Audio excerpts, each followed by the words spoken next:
Melissa, a great, huge, big welcome. Thank you so much for agreeing to come and talk. With no further ado, I pass on to Melissa as our speaker for this general meeting. Thank you. Thanks, Bill, and thank you everybody for coming tonight to hear me talk. I must say it's a little bit nerve-wracking to be talking to bushwalkers. You're all enthusiastic, dedicated, experienced walkers, so you probably know a lot about the topic yourselves already. But yeah, thank you, and I hope I can provide something of interest in what follows. I did have some slides, but they were more there for so you just didn't have to look at me the entire time. So I don't have to show them. They're just really some pictures to keep things going. It's up to you whether you want to have those there rather than look at me. I'll interrupt. Feel free to show slides. I think we're all for the big outdoors, and bushwalking is, if nothing, visual. Sure. So, I mean, there's not a lot of them. It's just to kind of have the occasional break. So I'll just share that screen then.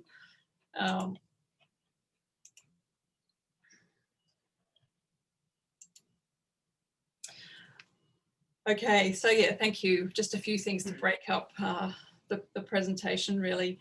And as Bill said, I mean, this is I first published The Ways of the Bushwalker in 2007, and it was based on my PhD a number of years ago. And then UNSW, or New South Publishing, asked me in 2018 if I'd like to provide an update of the book, and to reflect on what had been happening in the intervening years since I had published the book at first. And look, I wasn't really sure at first. I had actually largely been working on quite a different project. The project I've been working on is actually a history of dining out in Australia. So my interests had sort of moved somewhat. But as I started to explore recent developments in bushwalking, I just became fascinated once again in the subject, and particularly by just how much activity had been taking place by state governments across the country in an effort to develop nature-based tourism. And so that's really what I want to focus on today. Bill, you've read the final chapters, so you're going to be very familiar with what I'm going to be talking about, because I think your president, David, did ask me to focus on that sort of final chapter. And so that was the focus of the update. So while some of this potential activity included plans to make improvements, you might not necessarily think they are always improvements to existing tracks, much of it concerned really substantially expanding walker infrastructure in Australia's national parks and reserves. And sometimes governments were seeking to undertake this work on public land in partnerships with private enterprise. And that was that tension that has been brewing there, I think, over the last, I mean, that's a tension that's been in existence for a long time. But as governments were putting forward these plans, that tension really started to come to the surface, particularly in Tasmania. So I am going to, talk about New South Wales, but it's really impossible in looking at this not to look at that broader context in Australia, and to look at Tasmania, because so much of the kind of focus and the way in which walker infrastructure is being seen as really central to the tourist economy, particularly has focused on Tasmania, and then it's become a real model for other parts of the country. Before I look in sort of more detail at that particular development, I do just want to sort of, I guess, say something about some of the other recent developments that I looked at that provide some of this broader context, I think, for the bushwalking scene in the 21st century. And, you are going to be familiar with a number of these things. But I think firstly, one of the things that we're seeing is this rise of interest in a whole range of bush-based recreations, so all kinds of activities. So I think one of the things that I looked at in the second last chapter of the book, which was really prominent around the time I was finishing off the sort of bringing that up into the late 20th century, was the enthusiasm for recreational four-wheel driving. More recently, though, we've seen this upsurge of interest in mountain biking on bush trails and tracks. And, governments catering to that interest. Mountain bikers have proved, like four-wheel drivers before them, to be a very vocal and quite successful interest group, if you like. So governments have gotten on board with providing opportunities for recreational mountain biking. And in some locations, and again, Tasmania has really been at the fore here, trails have become a really strong draw card for tourists. So Tasmania, as well as wanting to position itself as a kind of bushwalking capital, is also seeing itself and billing itself as the mountain biking capital of Australia, and promotes a number of mountain biking opportunities across the state. We're also seeing a significant growth in trail running as both an independent recreation and plenty of competitive events have been springing up as well. So I guess joining some of those longer pastimes like walking, rock climbing, abseiling, horse riding, we're seeing this growth in other kinds of users. Sometimes they're the same. Sometimes people have interests across a number of these recreational activities, but sometimes we see competing priorities and demands and really jostling with one another for space and access to natural places. When we look at bushwalking itself, there's been, I think, a broadening of its appeal in the community and an increased desire on the part of national parks, for example, to provide opportunities for walks of a whole range of ages and different abilities. So you'll know of the introduction too of the walking track grading system in 2010, and I think this has helped people who aren't as experienced to know about the kind of range of tracks that there might be available for them. And it does appear that bushwalking is growing in popularity. So there's been a couple of surveys that have sort of looked at this. One in 2016 reported that about 5% of the population regularly went bushwalking, and the numbers were much larger, about 27% of the population, when you ask people if they sort of went occasionally. Now, of course, pre-COVID as well, bushwalking was something that was heavily promoted as an activity for international tourists. But I think anecdotally, we can see an increased desire among the domestic population to head to the bush for walking. This has been noted in the context of the COVID-19 pandemic, that Australians are kind of seeking out green spaces, and some areas are still reporting significant numbers of local visitation, even in areas, popular destinations like the Blue Mountains, which often rely very heavily on international tourists, are sort of saying that they're seeing plenty of local visitation. I think it'll be really interesting to see what happens in relation to some of the walking tracks that I'm going to be talking about in the context of COVID-19 and when international travel returns. The internet and social media have certainly aided, I think, the growth of bushwalking. It's become much easier for the occasional walker to access information about where to go and how to go walking. So rather than the printed guidebook, which we tended to rely on in the past, those more occasional walkers who didn't have those networks that you have in your clubs. I mean, national park websites provide these quite amazing resources now for up-to-date information about tracks. I think, again, Tasmania is really interesting here in their 60 short walks. Their sort of grouping of these 60 great short walks, which has been something that they initiated in the early 2000s, but the website that they have that provides information about those 60 walks is sort of, again, a sort of a model for others to follow. Social media platforms have provided a way for bushwalking and hiking communities to flourish, and the term hiking has gained sort of increasing popularity amongst these kinds of social media groups, so meetup groups, Facebook groups. It's very easy now for one to join online a group of this kind, to connect with people that share an interest in bushwalking or are looking for other people who they're not very confident or experienced, looking for other people to go walking. So there's over 130,000 people who are registered as users of bushwalking meetup groups across Australia.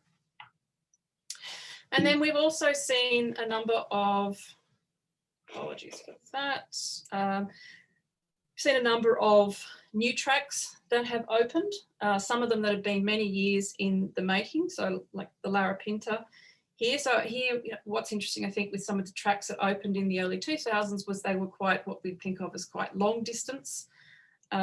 So we've had in 2001 the Cape to Cape track in the far southwest corner of WA, so a 123 kilometre walk. In 2002, the 223k Larapinta Trail in the Northern Territory. 2006, the 100 kilometre Great Ocean Walk. In Queensland, 2010, the 102 kilometre Kalula Walk from Noosa to Rainbow Beach. So they're adding to, an already fairly extensive list of extended walking opportunities that were popularising and helping to make more accessible multi-day excursions or walks, trips. And I think walking companies have been instrumental too in popularising these areas because, a number of them, places like the Larapinta obviously, are difficult to reach. There's been several deaths on the Larapinta Trail across the last several years. So companies can be an attractive way for people to access places like this. So there's been a real upsurge in the growth of walking companies. Obviously, again, we've had, these are a new phenomenon. There's been companies that have operated in Australia for several decades, but there's been a number of new ones that have emerged in the last 10 years or so. And often that they're seeking to sort of fulfill a particular, or they want to kind of capture a particular niche. So Trek Tours, for example, has a strong kind of emphasis on ecological practices. The Australian Walking Company, which I'll refer to more later, on luxury, high-end walking trips. And I guess one of the ones I've been really interested in looking at and thinking about the way in which they position themselves in the market have been the walking companies that have emerged that cater exclusively to women. And also you have some companies that will have a sort of a sideline in trips, women-only trips, but then you have companies like Girls Trek, Women Want Adventure, Wise Women Walking, Wild Women on Top, which is one of the more successful. So this is a sort of real niche in the market that's been, I think, really interesting. So you've got sort of a range of destinations on offer, expanding, and increased opportunity for different ways to go walking. So again, companies offer a kind of a whole range, self-guided options where your gear and route notes are supplied, but you're otherwise self-sufficient. Those where you make your own way, but your gear gets transported to your accommodation, and your accommodation on those walks could be a campsite. You could be taken to, it could be a indoors location. To those where the cooking, the carrying, everything is, except the walking, is done for you, and you might sleep in sort of a luxury bed and have an opportunity, perhaps even on some of these walks, for a massage, red wine, and a soak in the tub. At night, even a plunge pool on the Three Capes track. So as I said, I'll talk more about this growth in high-end premium experience that's become such a significant niche. And I guess just to mention here, that's part of that is too, that by 2012, we had enough of these upmarket guided walks for operators to get together to form Great Walks of Australia as a kind of collective marketing brand, so that they could build awareness of Australia as a world-class walking destination. So only particular walks, meet the standards that are set to be part of this organisation. And operators were really seeking to create an awareness that Australia had these kind of walks, and to encourage more of them, so that people didn't necessarily go overseas for that kind of experience, that kind of guided walk where you weren't necessarily having to really push yourself, and you had those kinds of comforts. So there was a sort of sense that New Zealand had and Europe had captured much more of that market, and that many Australians looking for that kind of walk would go overseas to experience it. So Great Walks of Australia. And they borrowed, I think, that tag, or it's a tag that's been used for a number of years in New Zealand.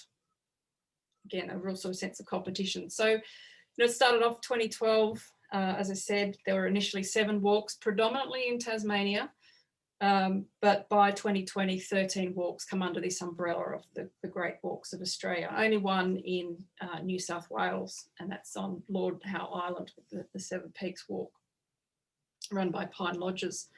So, I mean, I think these are just some of, I think there are others, but these are some of the recent developments in bushwalking in the last sort of decade or so.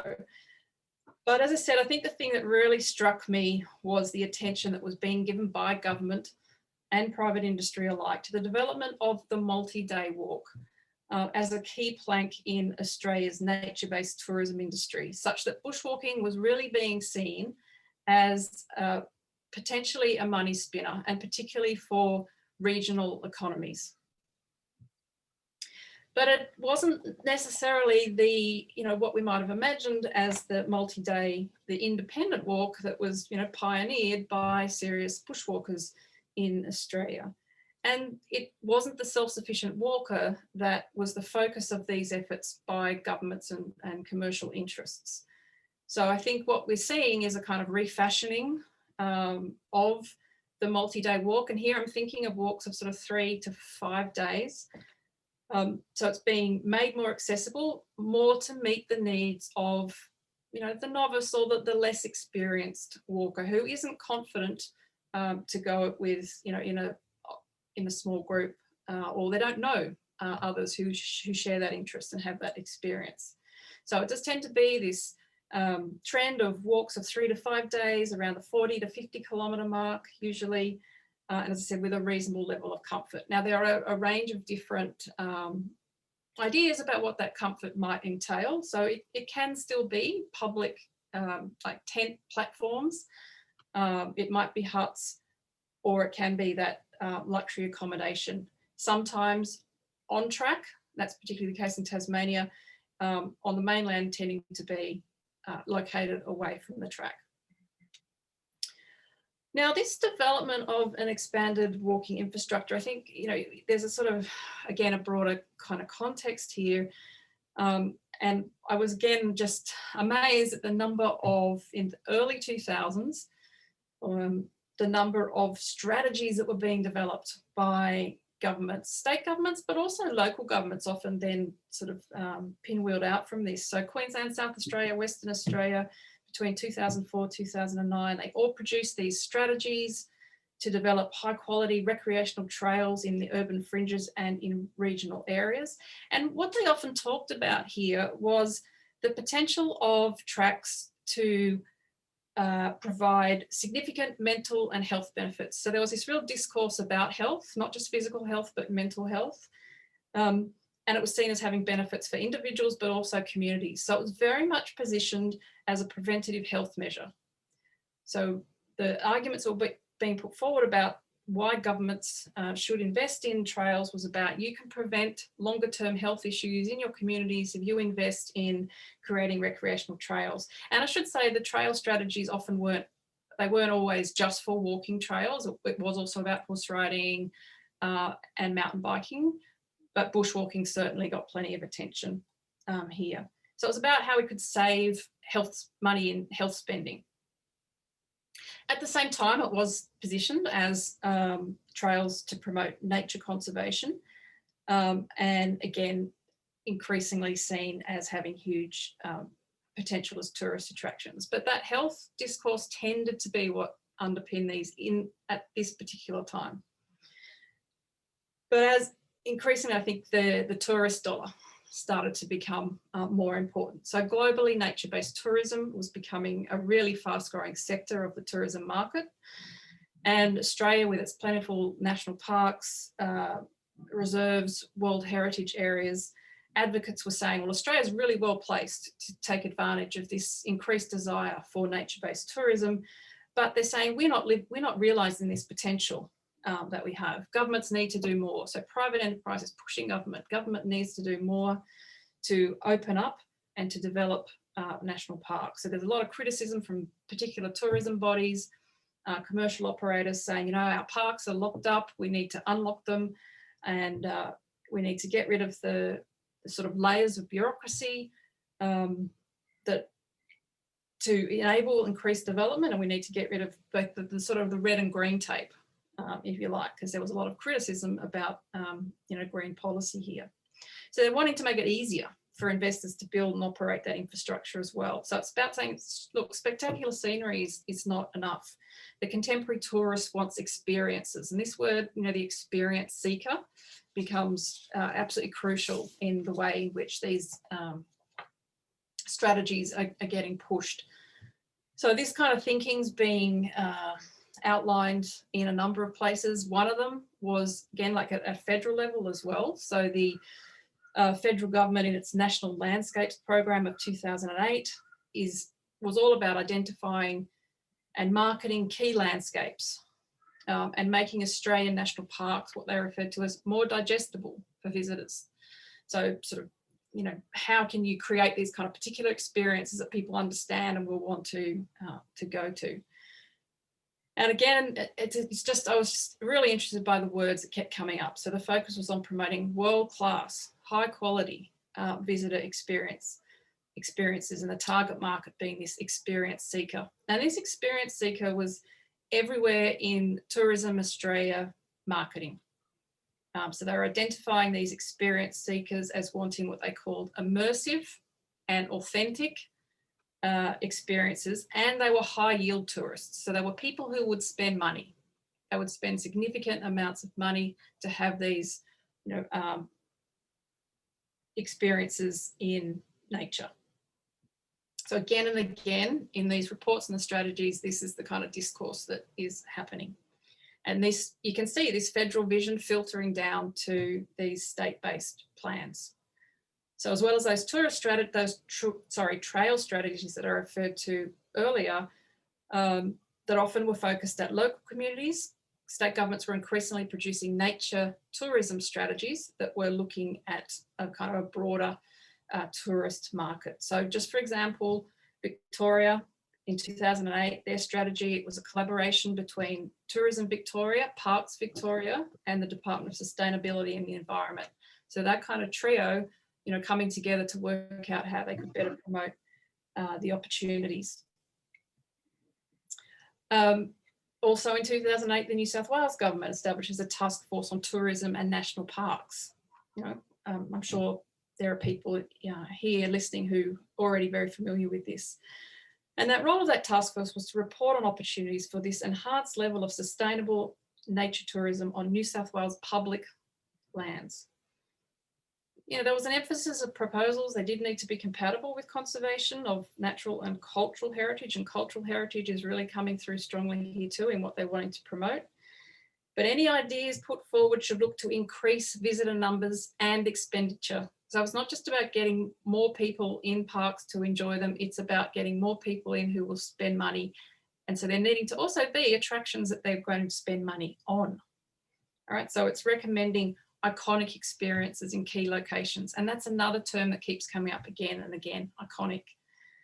So iconic day and overnight walks and multiple trails, possibly with new and enhanced visitor accommodation such as huts, cabins and standing camps. Queensland too, around this same time. So 2009 for them announces its plans to also allow low impact ecotourism lodges in or near national parks. And each of these states, so Queensland, Victoria, New South Wales, between 2010 and 2013, they all introduced either legislative changes or policy initiatives which paved the way for commercial interests to put forward proposals. It's not necessarily that these things are getting approved, but they're enabling them to put forward proposals for new infrastructure in national parks and protected areas. And as I sort of indicated earlier, one of the things that I found really striking reading through these nature-based tourism report strategies around this sort of 2008, 9, 10 period was that as opposed to those earlier trail strategies, while they did continue to point to the health benefits of bushwalking, it was increasingly overlaid by this emphasis on economic benefits that the development of tracks and trails could bring. So, and bring to regional communities. And so, regional communities positioned as really needing to look for alternatives to farming, agriculture, etc., as ways to boost their economies to remain vibrant and viable. And nature-based tourism was also increasingly positioned as the best way to ensure the ongoing viability of Australia's natural spaces. So this idea of the rhetoric of parks needing people to survive, so they needing to be unlocked, and as I said, the red and the green tape being moved. Now, as I said earlier, I will look at some of the developments in New South Wales, but I do think it's really important to consider that experience of Tasmania, because they'd already been doing some of this before New South Wales, Victoria, Queensland are sort of getting their strategies in place. Tasmania had already been developing commercial infrastructure in their parks. I mean, cradle huts since 1987, and then a number of walks that happened, Freycinet, Bay of Fires and Maria Island, all prior to 2002. So they've been doing a lot in this space already, and its successes have proved absolutely crucial in shaping this broader desire across Australia for improved walker infrastructure. And the Three Capes track is, whoops, not sure what's happened. That one, I'll just have to go ahead and I'll come back to that one. The Three Capes track on the Tasman Peninsula has been fundamental here. So it's turned out to be a 48-kilometre, 4-day, 3-night hut-based walk in the state's southeast, which opened in December 2015 and has become this exemplar for other states. Now, I mean, prior to the Three Capes, the overland track had really been at the centre of Tasmania's public promotion of walking for tourists from the mainland, but also internationally. And there is evidence that tourists would come to Tasmania from overseas specifically to do the overland track. That's why they wanted to come. So there was a desire to replicate that experience elsewhere in the state. There was also concern about the overuse of the overland track, and so they started to implement limits on the number of people who could walk, but also the idea of implementing, okay, we want to have another iconic track, and again using that term, that would both rival the overland in its beauty, but also capitalising on that existing popularity and help ensure its sustainability. So you could sort of manage the numbers that are on the overland, provide people with another alternative.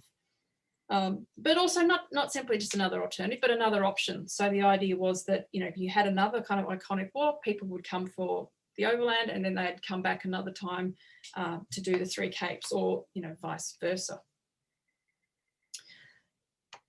And again, the focus is not necessarily on attracting people who are already enthusiastic walkers, but those who might be enticed to do something that would grow into being a must-do experience.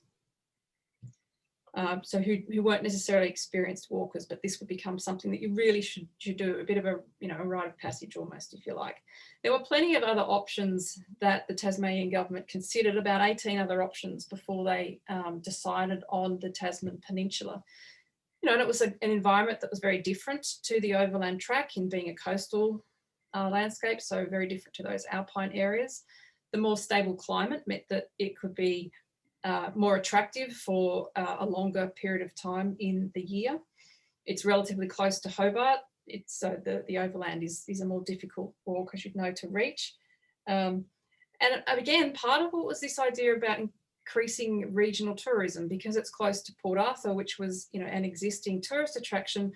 But the idea was, well, people aren't necessarily, they're going to Port Arthur for the day, but if we can have something that's also going to draw them down to the area that they might stay for longer, spend more money, stay in sort of accommodation around the track as well.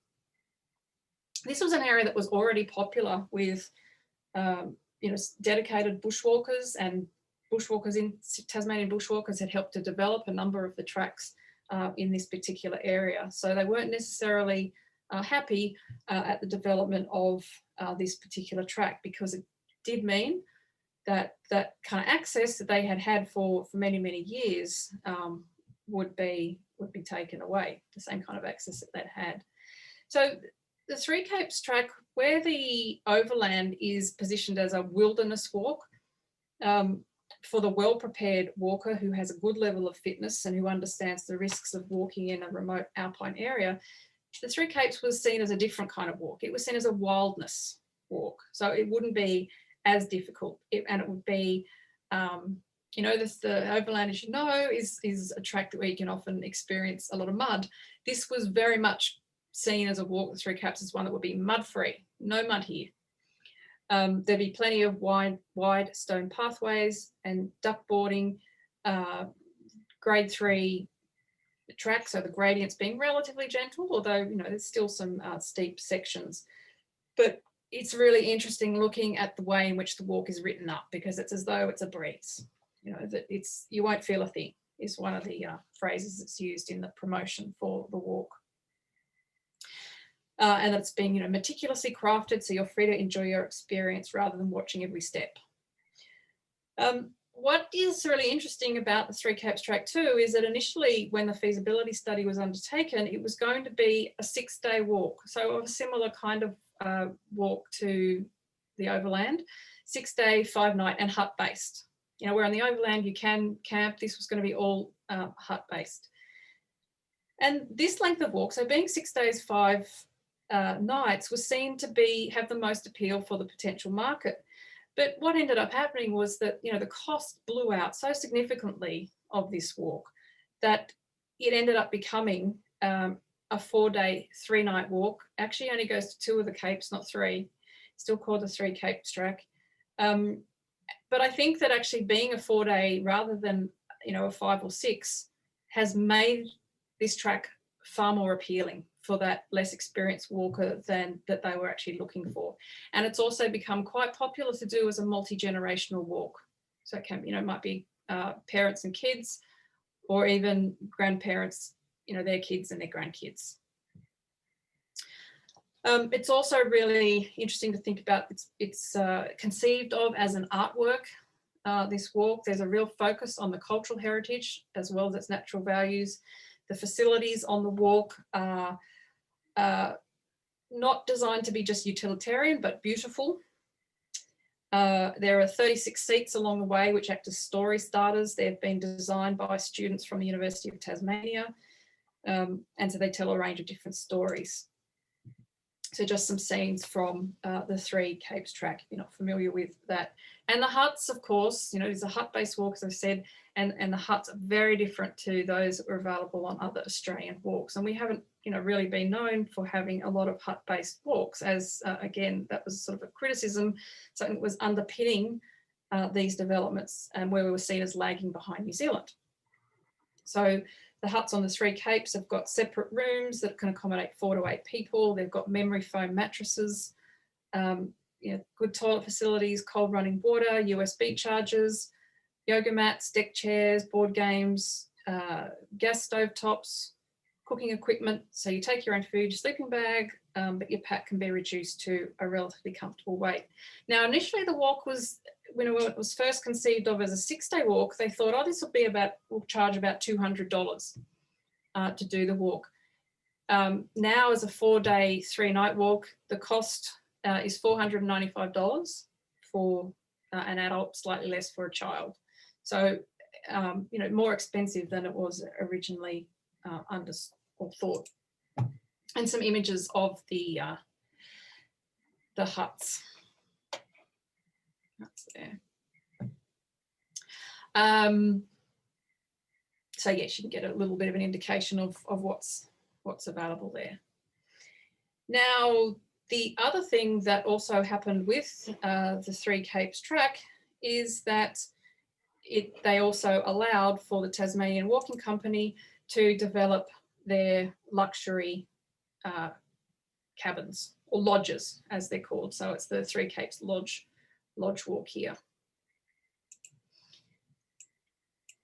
All right, so there's some images of that. And that, of course, costs a lot more money. So that's $3,195 to undertake that walk. But the Three Capes track has been extraordinarily popular, and it was really positioned in Tasmania as kind of leading a bushwalking-led economic recovery for the state. It had been suffering economically. Nature-based tourism has been incredibly important in Tasmania's sort of economic revival, of course, impacted by the COVID-19 pandemic. And it really was, the impetus for the Liberal government when they came in 2014 to commit to a really wide-scale program of what they saw as sensible, sustainable development and improved infrastructure of national parks and World Heritage areas. And the stated ambition was that Tasmania would become the environmental tourism capital, not just of Australia, but the world. And crucial was the involvement of commercial interests. So government would certainly fund some track and infrastructure development, but the government was clear that the priority would be to seek private investment, arguing this was the best way to preserve and protect natural areas while giving everyone else to enjoy the chance to enjoy them. So national parks, as the government kept saying, should not just be accessible for the experienced walker. So they opened up this expression of interest process whereby private investors and tourism operators could submit proposals. And there have been many, many proposals submitted for a range of nature-based tourism experiences in Tasmania. A number of them, very controversial. Not all walking, there's a range of different sorts of projects that are put in place, a number of that are being approved that are still, but are also still going through licensing arrangements, some that haven't been approved. But also the government, after the success, ongoing success of the Overland, the success of the Three Capes track, also announced that they would develop a third iconic walk. And again, lots of proposals put forward for this, but it was awarded to something called the Philosopher's Tale on the West Coast. And actually it's a really interesting walk. It's not just a kind of, it's actually a series of walks, which I hope people will return to. I won't go into more detail. But so what we started to then see was other governments, really looking at Tasmania, looking at the development of the Three Capes and eagerly awaiting to see how it would go. And I think buoyed and what Tasmania was certainly buoyed by success, and other governments looking at that as a model. So you have Victoria in 2014 saying that they want to be recognised as a leading trail-based destination that provides a diverse range of quality trail experiences. So they announced plans to upgrade the Falls to Hotham Alpine Crossing to turn that into a 57-kilometre 5-day walk.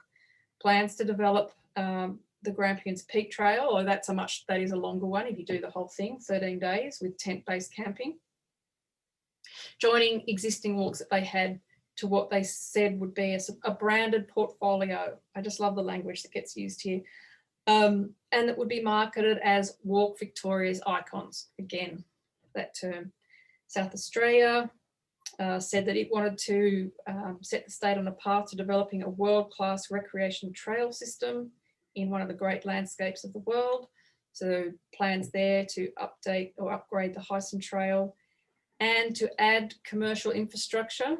And that was given to the Australian Walking Company, which is affiliated with the Tasmanian Walking Company, which is behind the luxury walking track here on the Three Capes, to the Kangaroo Island Wilderness Trail. Now, that one still hasn't gone ahead, partly because of a court case and, of course, the damage suffered in the bushfires. Queensland too got on board. Western Australia a little slower, but it also said it wanted to, and this is a quote, replicate the success of Tasmania as a global hiking destination and elevate the Cape to Cape track as one of the world's great walks. Now, New South Wales probably launched what was seen as the most ambitious of these plans to kind of replicate the success of Tasmania. Now, in 2014, it had unveiled what it called its Great Walks program. So I think it's really interesting how it's capitalising on the cachet of that term from both New Zealand with its Great Walks, but also that umbrella organisation. And New South Wales, in a direct challenge to Tasmania, said that the stated aim was for it to be the #1 top of mind walking destination in Australia. And its focus would be on developing walks to compete nationally and internationally with other states' iconic walking trails. So the New South Wales government was acutely aware that its walking infrastructure left it lagging behind in this sort of guided walk, and with the creation of facilities for walkers on these multi-day walks. So after unveiling this plan in 2018, in 2014, my apologies, they then in 2018 provided further detail of how there would be $80 million to go towards these 9 walking tracks, although the Thredbo Valley extension is more of a mountain bike trail. And we're now seeing, you know, just recently, this has sort of become part of a bigger program announced that will see $257 million go towards bolstering nature-based tourism. And in part, that is a sort of reaction to the downturn in relation to COVID. So what we see here in New South Wales in this sort of range of walks here, again, is, I mean, there's a number of things here, a couple, you know, obviously close to Sydney, in the Harbour Scenic Walk, and improvements on the Royal Coast Track, but also either you know, new purpose-built tracks or improvement to existing tracks in some regional areas, which again is looking at having these sort of 4-day signature type walks. So this is the Tweed, Byron, Hinterland Trail is positioned as a 4-day signature walk from Yukai to Minion Falls. Again, you can do shorter options. It would be seen as being self-guided, but also having these commercial operations. The Murrumurrung South Coast Walk, 46 kilometres starting near Bateman's Bay, connecting 5 coastal villages. The Snowy Icons Walk, again, a 4-day walk that connects some of the various ski resorts there. Will involve some realignment of existing sections, but new sections of track. And again, about increasing the desirability of the area, so it's not just a winter destination, so that it also becomes somewhere that people want to go for summer and is catering for this diverse range of visitors. So again, really that emphasis on boosting regional areas, because it will then be able to offer year-round employment. I guess the one that's been the most talked about has been the Light to Light Walk, with the plans there to upgrade and to that existing walk and to make it one of these sort of 4-day and the first hut-to-hut based walk in New South Wales. Designed to be on the list, you know, of a best of list of unique Australian experiences. So again, there's a desire here to make it more broadly accessible for a range of walking abilities. And like the Three Capes track, the plan has been to have huts operated by Parks and Wildlife, but the draft master plan left open the possibility for a commercial provider to establish accommodation, but unlike the Three Capes, it would be off park, so rather than in park, because there has been, you know, I think one of the significant differences with Tasmania and the other states. There's been far more allowance for huts to develop in national parks than there has been on the mainland. Now, the New South Wales government has definitely had its eye on a walk that could eventually be classified as a great walk under that umbrella organisation, because as I mentioned, the only one New South Wales there had to have that prestigious branding, you know, that carries significant weight, is on Lord Howe Island. Now, in the Light to Light, these plans have received a mixed reaction. Development's been slow because of you know, fires and COVID.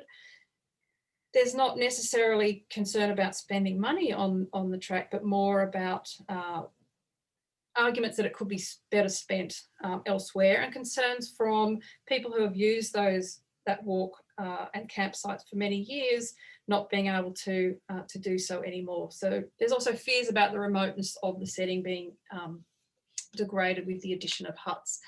And just very recently, early this month, survey pegs and pink tape were spotted on the proposed track, and local community action groups have raised concerns that even though there was a public consultation in 2019, National Parks still hasn't responded to those community submissions.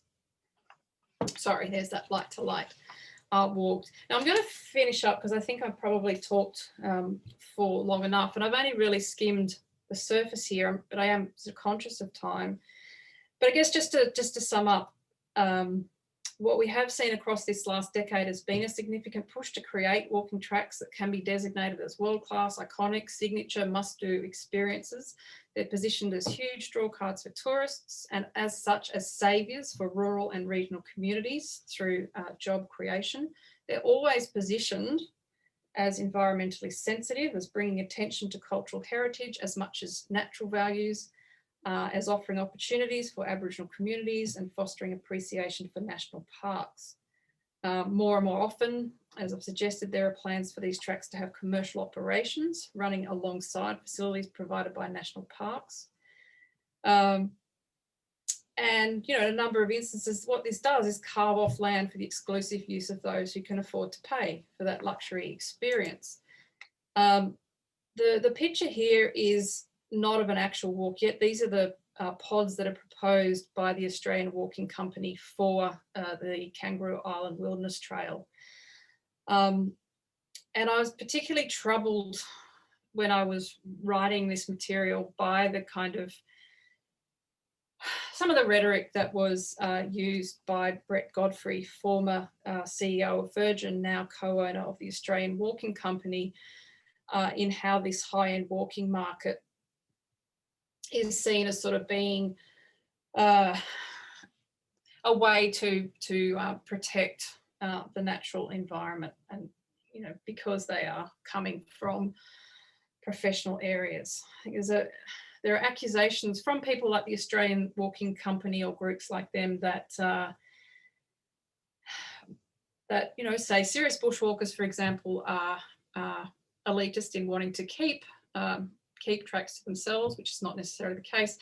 But I think equally that accusation of elitism can be made towards companies like the AWC and a number of other operations, particularly in Tasmania.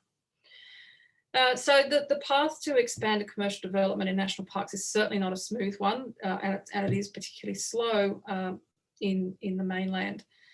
Plans are consistently opposed, but as the Tasmania's experience has shown, once that process begins with a sympathetic government, it can really gather its own momentum. So as more of the bush is made accessible, whether that's for bushwalking, mountain biking, horse riding or eco-lodges, the question I think remains what can be called appropriate recreation in national parks and World Heritage areas. Do we really need to make accessible without time or effort every part of the earth?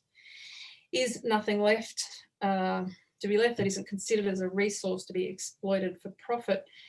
And I guess I also wonder just how many of these iconic signature tracks we need when we have many other you know, smaller, lesser known tracks that can be equally as enjoyable. So thank you. I think that's my, final slide, and I can come back to you. Look, thank you so much, Melissa. That's you've covered so much ground, and as you were talking, I was thinking we're going to be going to questions, but one of our agenda items, update from Bushwalking New South Wales, Walking and Adventuring in New South Wales and the ACT. I think you've just usurped anything I might want to say. You've given us so much food for thought, and I think touched on a number of issues, emerging issues that I know increasing numbers of bushwalkers are showing concern, and community members are showing concern. People who value national parks for perhaps what might be regarded by the commercial industry as being old-fashioned and so forth. So it's very timely that you've brought this to us. What I might do is open up for questions. Melissa, I'm sure you're happy to take questions and see if you can, you know, respond without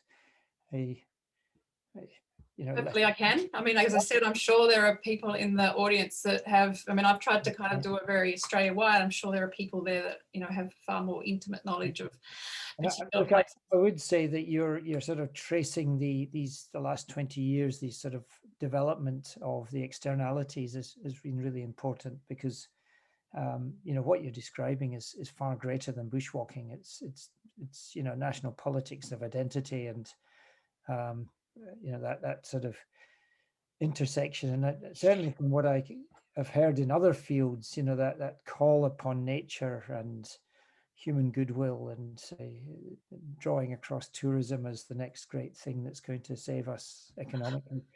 It's invidious. It's quite quite appealing, of course, to those in power. I do know that David has a few questions, but David, shall we just open up and see if anybody else in the meeting might have an initial question or two? I see a hand there from... I'm just going to suggest, Bill, that perhaps people use the chat function. Okay, yes. And they can post their questions.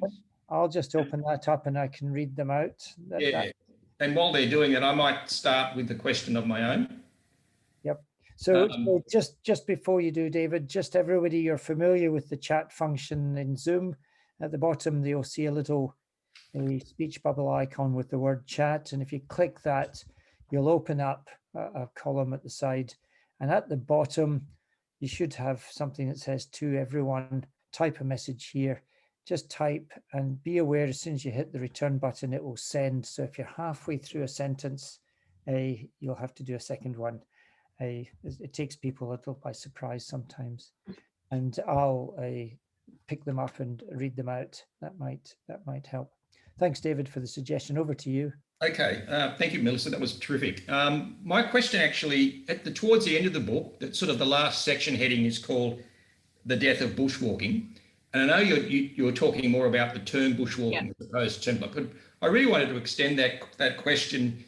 What some of the things you've been saying have almost, in my mind, almost like an existential threat to the traditional bushwalking clubs and the traditional bushwalking members. And it's almost like they're gradually being pushed out like endangered animals further and further into the backcountry and being forced out of places they've been using for years. So I guess the question is, and it's timely because we're in the process, Bushwalking New South Wales, developing a strategic plan. So it really is, what sort of advice would you have for the traditional, for want of a better word, traditional bushwalking community about responding and trying to also, if you like, have some influence on this agenda of glamping up and promoting a more commercial focus on bushwalking? That's a great question. I think, an emphasis on that history, that bushwalkers have really played such an important role in fostering an appreciation of nature in Australia, and have been fundamental in, often in track development. I mean, bushwalkers have constructed plenty of tracks in the bush, and have been fundamental in encouraging people to look after, the natural environment. So I think, there needs to, I think, in emphasising that kind of particular role that bushwalkers have played, and sort of situating the, that long history in establishing walking as a really important part of Australia's recreational history is important. I think as well, though, it probably is important sometimes to, because there is that kind of accusation that can get made of, of elitism, or not wanting, the bush to be, people wanting to keep certain places to themselves. So I think it's also about recognising that there can be a range of ways to walk, and valuing that there can be different kinds of experience. So it's not always sort of necessary about saying, well,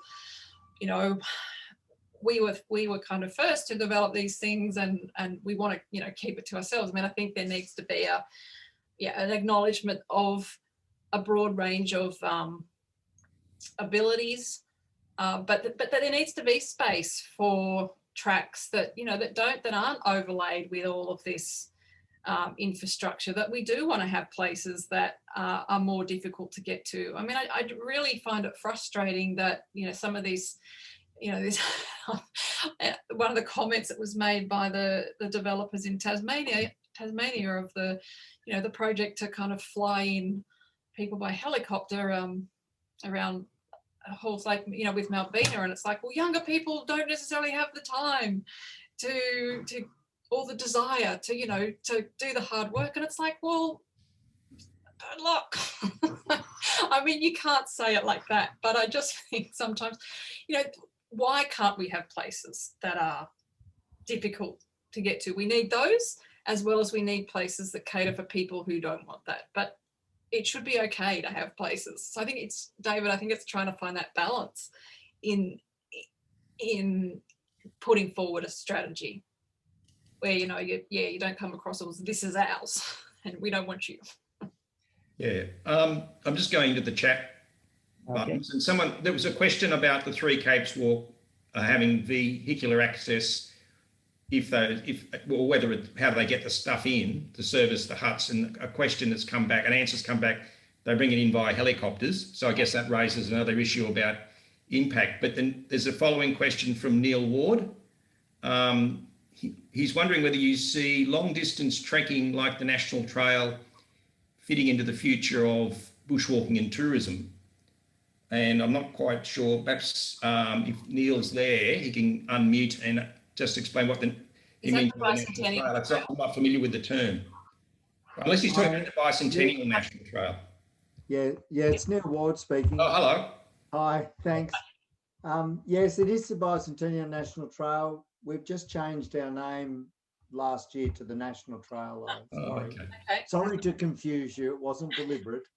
But I was just wondering how Melissa might feel the long distance trekking, you know, months and maybe you know, a year fits in, because there seems to be a lot of focus on 3 days, 5 days, but where do we fit in, and how do we actually promote that extra challenge for there is a range of people, and we see them regularly. Sorry, I should introduce myself. I'm the chair of the National Trail at the moment, and I'm just sort of interested in what you might feel our place in the world of bushwalking and long distance trekking.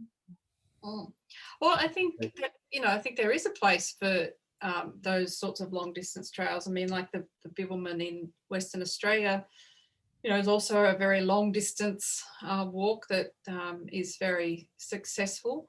You're right. I mean, in that I think that the push has very much been on for these 3, 4, 5 day walks, because they are, I think, you know, when people are pushed for time, the fact that you can kind of do something that is that contained is very attractive for people who aren't necessarily very experienced to go walking. So I think that's, you know, a big reason why. And also I think because you can get like family groups, not to say that you can't do those kinds of things on the National Trail, but I suppose it's about thinking how, you know, whether are you wanting people to kind of have that idea of doing, you know, the whole thing. Are you wanting to think about people sort of like marketing particular sections that could be? Yeah, okay. Yeah, in response, we actually, not very many people do the entire 5,330, yes. but lots of people do chunks of it. Yeah. And I, you know, I've only been the chair for 18 months, and although I've been a member for a long time, I haven't done a lot of trekking on it, but I've done a bit. But it appears to me it almost is the dream for some people. We get lots of emails. It's an aspiration, and lots of people can find a weekend or 3 days or a month's holiday. But, you know, how do we actually help people realize dreams? You know, I just think it has it just basically it's an aspiration for lots of people. And I heard in the early parts when Bill was talking, there's lots of people join bushwalking clubs who actually rarely do a walk or never do one. And it's just being in the system. It's probably just part of their aspiration And I felt the same thing. We've currently got about 800 and growing members, but not a lot of them have actually done the trail, but lots of them dream of it. So how do we actually sell the dream? And how do we actually, I think we probably on the world stage, we're one of the longer trails in the world. Should we be trying to just push it to overseas people more? And from an economic point of view, do we try and set up a whole network of suppliers who bring in food and keep people on the trail for long distance without it being completely self-supporting, which gets really tough. Now, I'll stop talking. Thank you. I mean, again, I think looking at the Bibbulmun for some of that would be useful, because they do have those, you know, that possibility of that sort of support where people can walk, but they don't necessarily have to, you know, always be thinking about how am I going to actually, you know, do this really long walk and access food, etc. So having that those possibilities, those sort of support networks or commercial operators, but you know, it's got to also be worthwhile for them. Whether, I mean, as well, having, I mean, I think, as I sort of mentioned before, like having great websites can be really, you know, help make something really attractive to people, where you know, and it might be then that you kind of really, if people aren't necessarily wanting to do the whole thing, but you know, you kind of demonstrate to people, you can package up, well, this is a great section to do. If you've got 4 days, think about this. If you've got 2 weeks, you might like to think about this section. If you've got a month, you know, like, so maybe it's about really thinking about how you could generate interest in particular sections, and then it's about marketing, which of course all comes back to money. You know, and having that ability to actually market that and sort of to make that dream realizable. You know, people have got to be able to kind of see how it's actually going to come to fruition. So I think it's about giving people, well, here's how you could do this, and this is the sort of support that's on offer. An interesting concept, isn't it, of the very long walk? Yeah.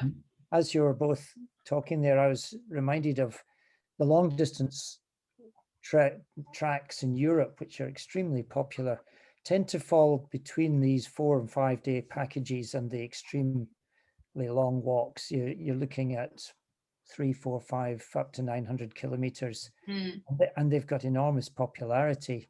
And so, you know, maybe this is a matter of scale and you know, how people conceive of these things.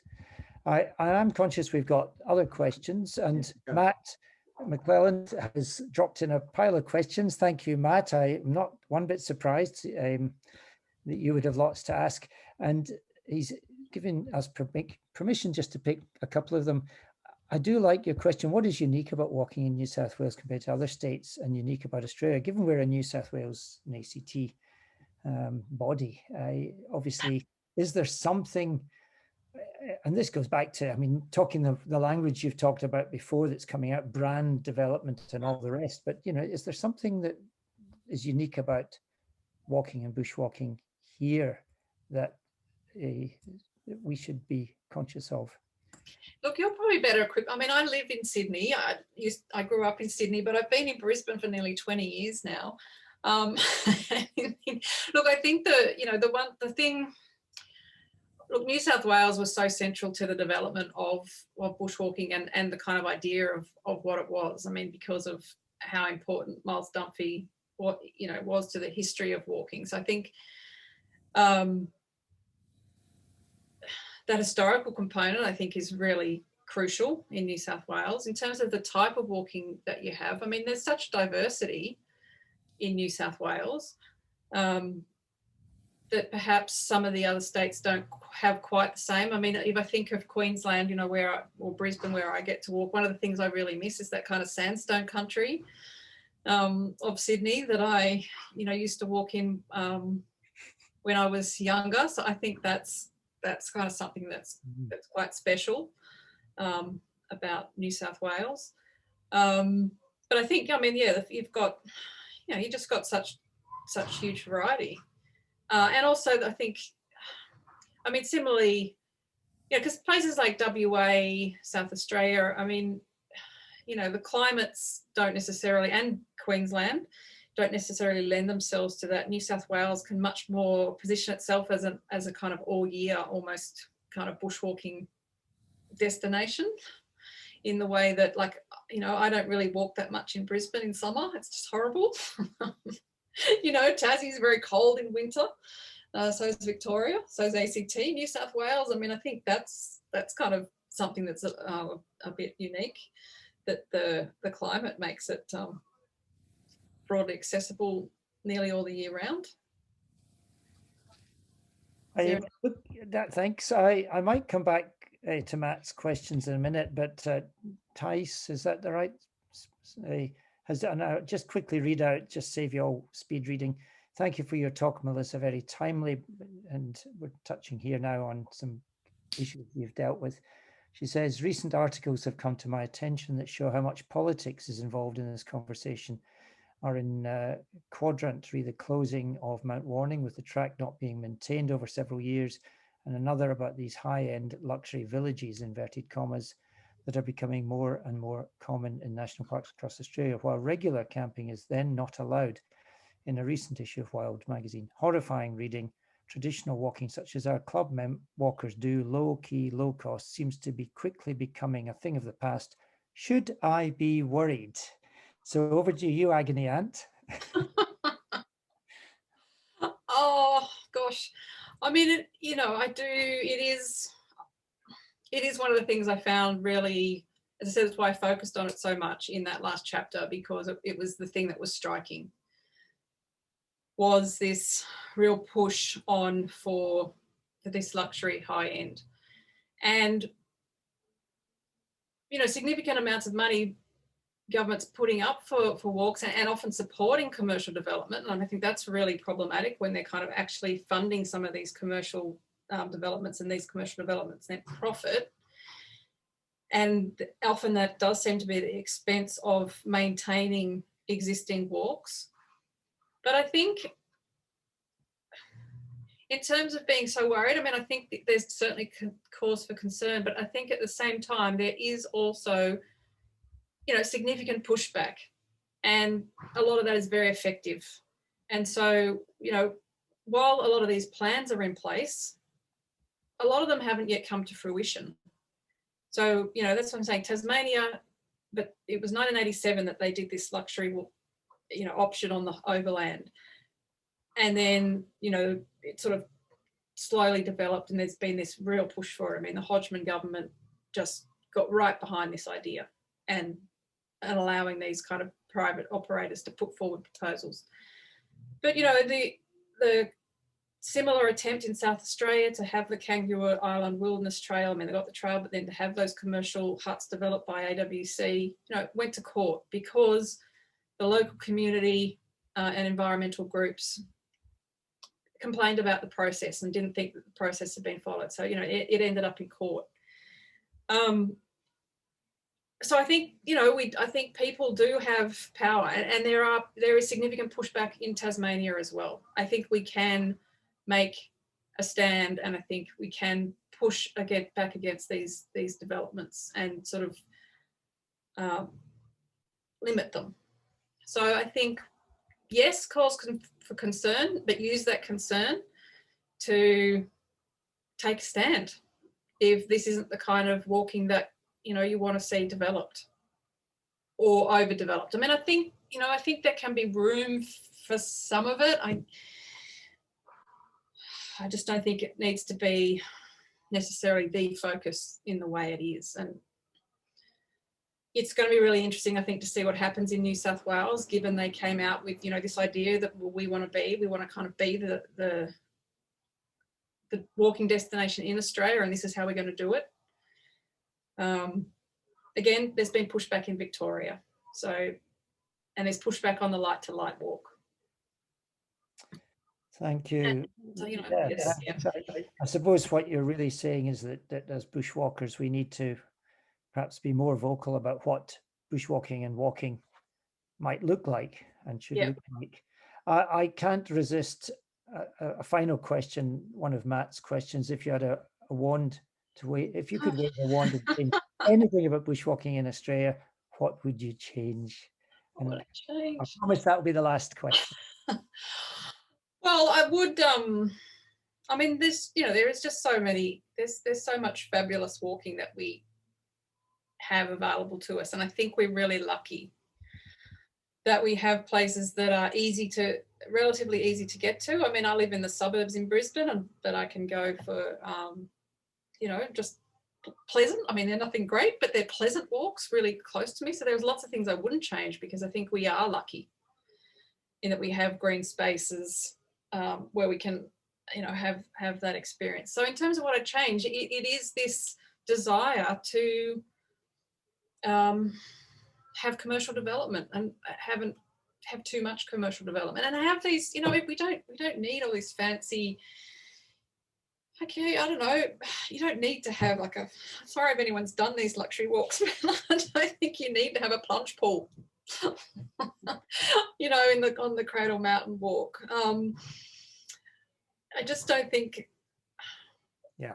It doesn't go hand in hand to me. Like, it doesn't have to be all about, lying on the cold, hard ground in a tent and lugging a 20. I think you can have, you don't have to push yourself to the, extremes. I think we can find a middle ground. You can still have camping, with a bit of comfort there. But so that's what I would change. This desire to really push for luxury high-end walks.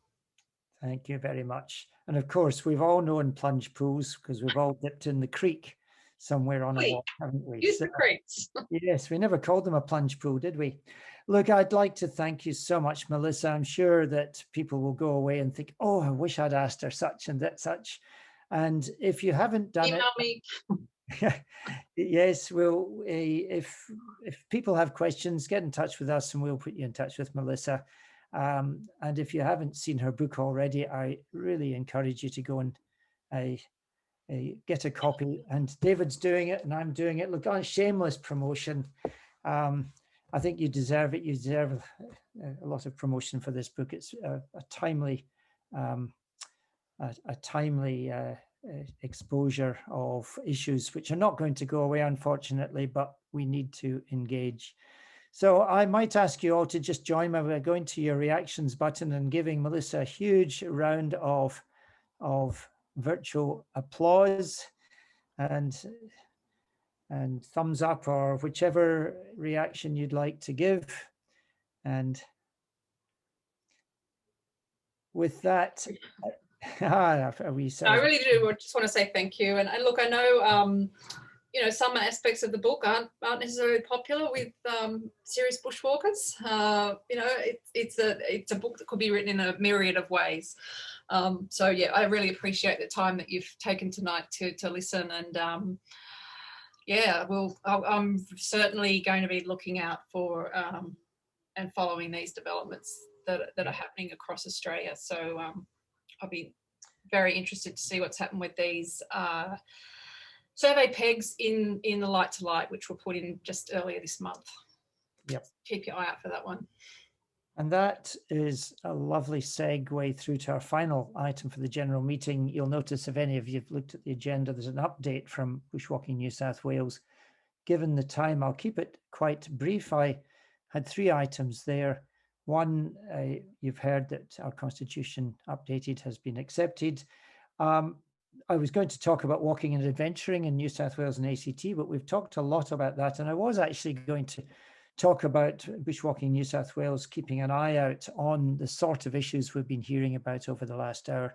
David Bell, in particular, as our conservation officer, has been keeping an eye out on proposals, and we try and respond where a response is necessary. And in some cases, I think, are comfortable to respond to national parks to say, well, look, we're okay with this. It seems sensible. It seems to be an appropriate way of managing your estate. In other cases, Bushwalking New South Wales might express an opinion that says, look, this is not in the interests of bushwalkers and we'd like you to think otherwise. So obviously it helps if members bring our attention to things. There's stuff happening in your own backyard. We do get communications from members expressing concerns about developments which we may or may not have heard of, very often we may not, and that we might be able to assist if somebody's putting local submissions into the planning process. The planning process in New South Wales is by no means perfect, but it is a process we've got, and the opportunity for bodies such as clubs and associations such as the Bushwalking New South Wales to contribute is a valuable opportunity, and if we don't do it, we potentially lose it. So, you know, there's an opportunity there. I was in my notes, I was thinking, what shall I say here? My advice or request to clubs is just to be alert. These issues are not easy ones. It's very easy to get, I think, outraged at something which seems outrageous. But I think we also, every club, I would think without doubt, is at times lamenting that there's not more people bushwalking, and how do you get more members? And to some extent, this response that Melissa's been describing addresses that. And so we've got to, as clubs, consider the potential tensions between greater access and changes of quality of access, and whether that in fact enhances bushwalking or whether it inhibits it. And so I'd ask you, you know, to give thought to these. I don't know what the answers are. Sometimes they're pretty obvious. Sometimes they're more difficult to understand. But the more we have a conversation about it, the more we expose these things, perhaps the more we'll achieve really what we as bushwalkers want to achieve, is encourage as many people to enjoy the natural resources that we've taken perhaps for granted sometimes, and certainly have a great deal of pleasure engaging in. The final thing I was going to say about updating, we are encouraged by to promote the Bushwalking Manual, which you'll hear more about in the near future. There is a move afoot that Hike West over in WA is concerned about, proposals for mandatory leadership accreditation, which could be quite challenging for clubs wanting to access the public estate, i.e. national parks. And so there's a discussion emerging there. Some of you may be aware of it. Keep your ears open and eyes open. And if you've got a view on those sort of matters, let us know. In the meantime, we're looking at the Bushwalking Manual, which has been developed largely by people in Victoria. Very strong set of guidelines and support for clubs and walkers, and especially leaders. And you'll hear more about that in due course. The final thing I wanted to update you on is more a little appeal to you. As you know, we've got a management committee. You see all the faces here. We're only human. We can only do so much. And we're always, like all community groups, relying on committee members as volunteers. And if any of you is interested in getting more involved at a state level, or you know somebody in your club who might be, we'd love to hear from you as potential new committee members. So if you get in contact with Kirsten, if you're even just vaguely interested on how you might be able to serve Bushwalking New South Wales, and therefore contribute to serving the bushwalkers of New South Wales, we'd love to hear from you. Kirsten has also been trying to, she has a number of volunteers who help administer the organisation, and we've recently been trying to get an administrative officer volunteer, somebody we thought we had. It looks like it's falling through.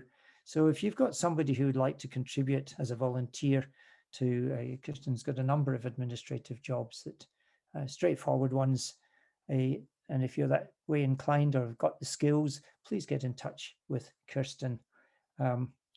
And my final little request is, if you think that your local club's too small a pond, and even Bushwalking New South Wales is too small a pond, we have a membership of Bushwalking Australia looking at these images that Melissa's been talking about right across the country. And we would value somebody who has a sort of national state level perspective, who might be able to represent or act on our behalf at that body. So that's really just a general appeal. If you think you'd like to get more involved in supporting bushwalking and bushwalkers in New South Wales, do get in touch. We can help you find a voluntary role that would be appreciated by everyone. So I'm going to get close to closing the meeting. We're 4 minutes off, and all through my career, I aimed at ending meetings early. And I perhaps will take this opportunity one final time to thank Melissa for her work, both in producing the book and drawing this evening our attention to the complexity of this evolving relationship that our country has with its wild areas and its natural areas.